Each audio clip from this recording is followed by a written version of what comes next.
খুব শক্ত করে আমাদের হাত ধরে রেখেছে সে।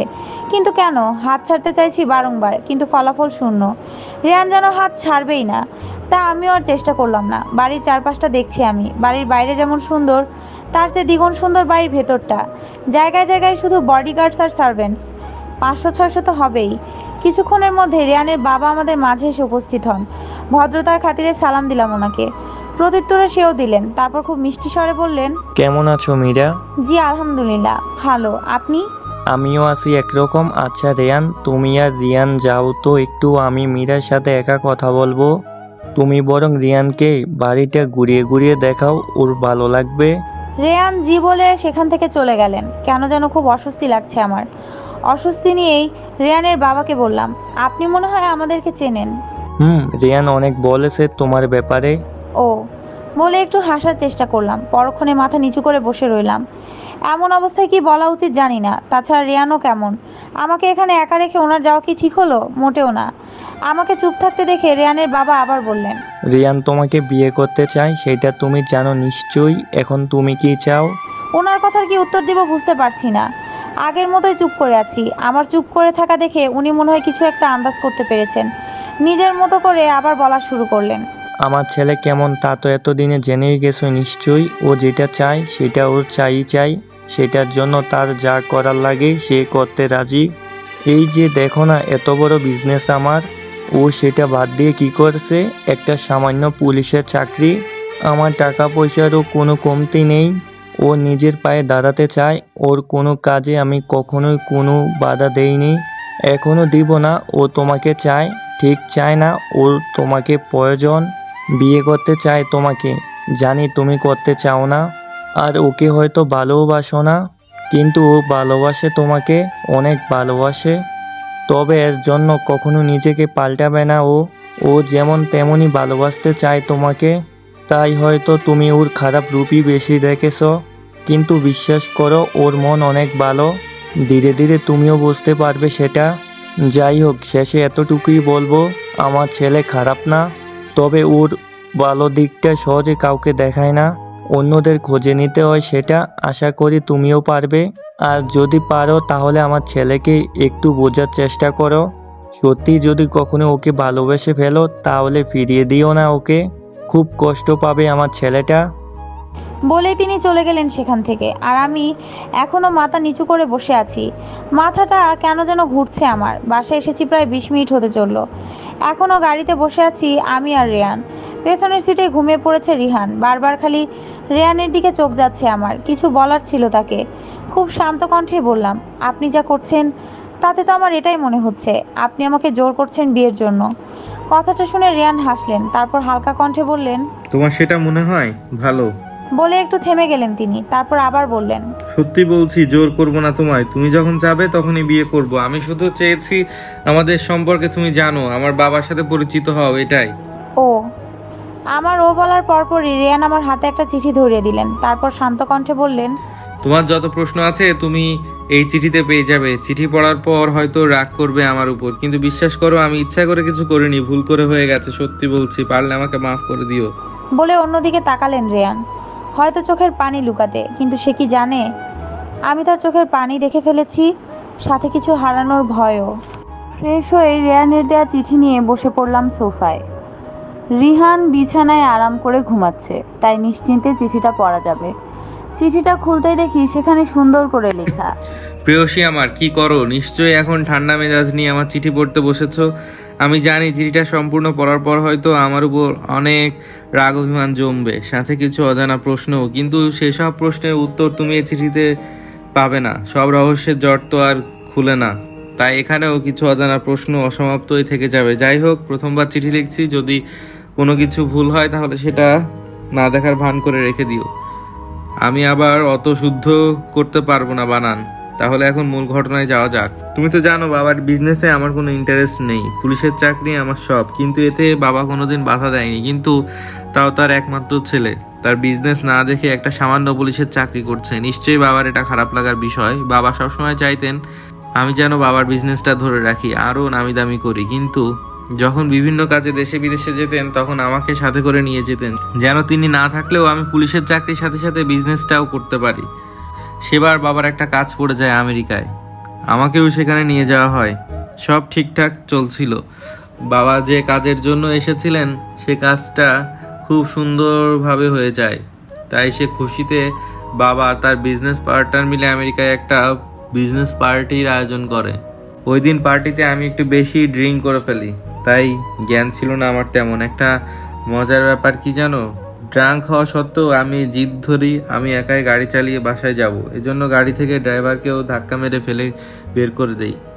বাবা সেখানে উপস্থিত ছিলেন না, তিনি পার্টিতে ব্যস্ত ছিলেন, তাই হয়তো আমাকে এসব করতে দেখেননি।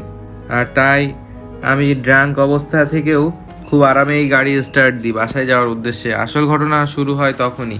আমি অ্যাক্সিডেন্ট করি অন্য একটা গাড়ির সাথে। অ্যাক্সিডেন্টে আমি অত ব্যথা পাইনি, শুধু একটু পায়ে আর মাথায় পেয়েছিলাম। কিন্তু অপোজিট সাইডে যার সাথে আমার অ্যাক্সিডেন্ট হয় তার অবস্থা ভালো ছিল না। সে মাথায় খুব বাজেভাবে আঘাত পেয়েছে, সাথে তার পেটে একটা বড় কাঁচ ঢুকে গিয়েছিল। আশেপাশে মানুষ আমাদের অ্যাক্সিডেন্ট দেখে আমাদের হসপিটালে ভর্তি করলো। আমি যেহেতু অত ব্যথা পাইনি তাই আমি তাড়াতাড়ি সুস্থ হয়ে যাই। কিন্তু আমার সাথে যে ছেলেটার অ্যাক্সিডেন্ট হয় তার সুস্থ হওয়ার চান্স খুব কম ছিল, আর যদি হয়ও তাও সে বাঁচবে না। ডাক্তারদের মতে এমনও সম্ভাবনা ছিল যে ছেলেটা সুস্থ হওয়ার 1-2 দিন কিংবা 1 মিনিটেও মারা যেতে পারে। এসবে আমি খুব অনুতপ্ত ছিলাম। আমার জন্যই তো ছেলেটার এমন অবস্থা হয়েছিল। প্রায় 1 মাস ছেলেটার চিকিৎসা চলে, ফলে সে একটু একটু কথা বলতে পারতো, কিন্তু তার মৃত্যুর চান্স তখনও ছিল অনেক। এজন্য আমি আর বাবা অনেক ক্ষমা চাই ছেলেটার কাছে। জানো মরুভূমি, ছেলেটা অনেক ভালো ছিল। আমার জন্য সে মারা যাবে জেনেও আমাদের ক্ষমা করে দেয় সে। তার শুধু একটা শেষ ইচ্ছা ছিল, তার ওয়াইফের সাথে যেন সে শেষবার দেখা করতে পারে। তাই আমরা তার ওয়াইফের সাথে যোগাযোগ করার চেষ্টা করি, করতে পারিও। কিন্তু একবার যোগাযোগ করার পরপরই তার ওয়াইফ আমাদের কোনো ফোন কল কিছুই ধরছিল না। একসময় তার ওয়াইফের ফোন সুইচ অফ দেখাতে শুরু করে, যোগাযোগের সব মাধ্যমই তখন বন্ধ। এদিকে আমার আর ওই ছেলেটার বেশ ভালো বন্ধুত্ব হয়। ওর ওয়াইফ আর ওর পরিবারের সম্পর্কে অনেক কিছু বলে আমাকে। ছেলেটা তার ওয়াইফের ছবিও দেখায় আমাকে। বিশ্বাস করো, আমি এটার ছবি দেখে কেন যেন আমার এক অজানা অনুভূতি কাজ করা শুরু করে, কিন্তু তাতে এত পাত্তা দেয়নি। তাছাড়া সে অন্য একজনের ওয়াইফ, আর তার একটা বেবিও আছে। এটা তো সম্ভব ছিল না, তাই না? আমার ছেলেটার সাথে অনেক ভালোই কাটছিল দিন, কিন্তু একদিন ছেলেটা হঠাৎই মারা যায়। জানো মীরা, ছেলেটার নাম কি ছিল? ছেলেটার নাম ছিল শুভ। তোমার শুভ। কথাটা পড়ে থেমে গেলাম আমি। তাহলে রেয়ান যার কথা বলছে সে শুভ? শুভ কি তাহলে মারা গেছে? মুহূর্তেই চোখ থেকে টপ টপ করে পানি পড়তে লাগলো আমার। পরক্ষণে মুখে হাসি চলে এলো। চিল্লায় চিল্লায় সবাইকে বলতে ইচ্ছে করছে, আমার স্বামীকে আমি আমার করে রাখতে পেরেছিলাম। সে আমার সাথে কোনো বিশ্বাসঘাতকতা করেনি। সত্যি শুভ ভালোবেসেছিল আমাকে। কিন্তু তাহলে ডিভোর্স লেটার, চিঠি, ওগুলো কে পাঠিয়েছে? ভেবেই চোখের পানিগুলো মুছে ফেললাম বাম হাত দিয়ে। তারপর আবার চিঠি পড়া শুরু করলাম। শুভ মারা যাওয়া 2-3 দিন পরই আমি দেশে ফিরি। দেশে এসে আমার প্রথম কাজ ছিল তোমাকে খুঁজে বের করা। শুভর মারা যাওয়ার খবরটা তো তোমাকে দিতে হবে, তাই শুভর দেওয়া বাসার অ্যাড্রেসে যাই আমি। সেখানে গিয়ে তোমাকে পাইনি, কিন্তু শুভর বোন রিহা থাকতো সেখানে। তাকে শুভর মৃত্যুর খবর দিয়ে, খবরটা শুনে অনেক কান্না করেছিল সে। ওকে সান্ত্বনা দিয়ে বিভিন্নভাবে জিজ্ঞেস করেছিলাম তুমি কোথায় তা জানার জন্য, কিন্তু না, সে বলছিল না। তুমি এখানে কেন থাকো না, কিংবা এখন কোথায় থাকো। এজন্য দিনরাত খোঁজা শুরু করি তোমায়। পেয়েও যাই, কিন্তু এই অবস্থায় পাবো জানতাম না। তোমাকে যখন প্রথম খুঁজে বের করি আমি, তখন তোমাকে কাঁদতে দেখি। পার্কে কোনো একটা বিষয়ে খুব কাঁদছিলে।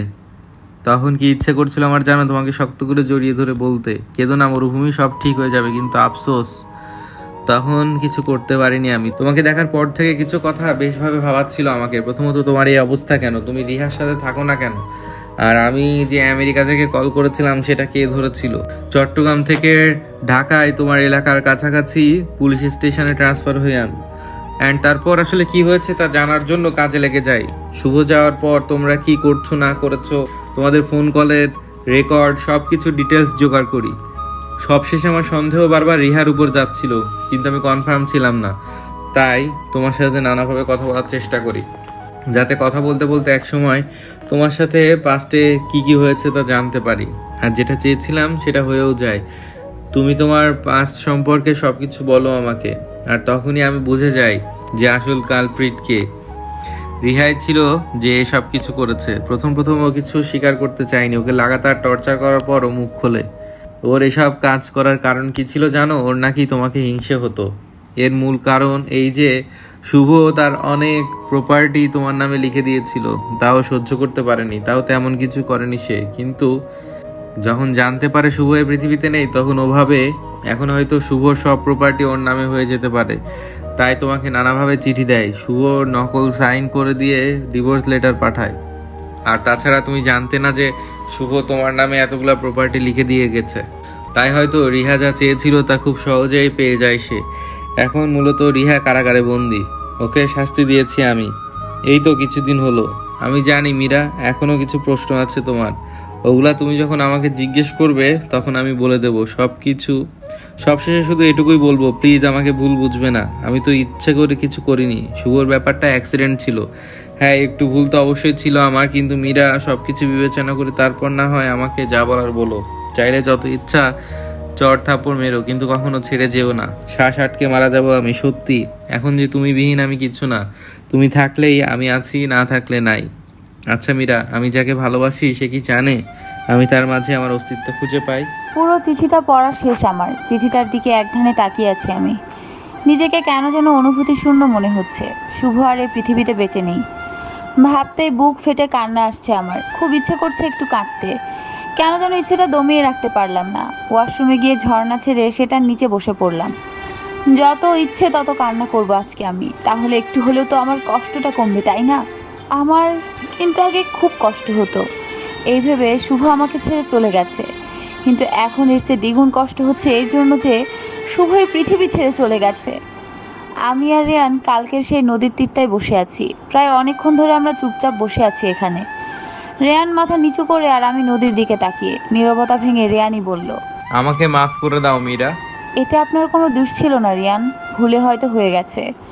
কথাটা শুনে রেয়ানের মলিন মুখে হাসির রেখা ফুটে উঠল, কিন্তু পরক্ষণে আমার কথা শুনে রেয়ানের মুখ আবার মলিন হয়ে গেল। আচ্ছা রেয়ান, আমার যখন আপনার সাথে প্রথম দেখা হয় তখন আমাকে এসব কিছু বলেননি কেন? আর খারাপ ব্যবহারই বা কেন করেছিলেন? আসলে আমি যদি তোমাকে প্রথমেই কিছু বলতাম তাহলে হয়তো তুমি আমাকে ভুল বুঝতে, কারণ আমার কাছে তখন তেমন কোনো প্রমাণ ছিল না। আর এতে হয়তো আমি তোমাকে হারিয়ে ফেলতাম, খুব ভয় লাগতো কেন যেন।